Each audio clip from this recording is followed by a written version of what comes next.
Hey, good Monday morning. We come to Job chapter 35 today. That's our assigned reading, Job 35, which means we're in our final week of reading Job. And I'm ready to move back to Genesis and get on with our journey through God's Word. But this will be the first of the 66 books that we have knocked out. So that's a positive feeling. Elihu is continuing to speak in Job 35. It's one of the shortest chapters that we have in this book, only 16 verses. And two things jump out at me in chapter 35.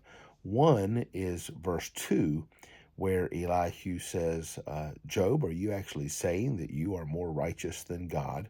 He's fed up with Job's declarations of innocence.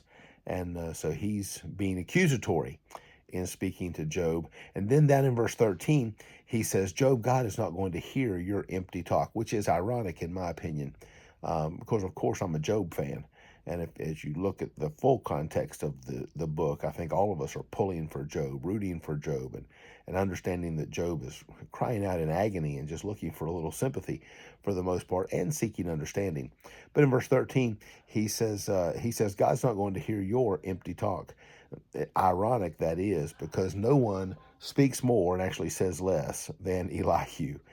He's wordy himself and says very, very little, but he tells Job, God's not going to hear your empty talk, when Elihu is certainly guilty of empty talk as well. And this week we'll continue to hear the words of Elihu.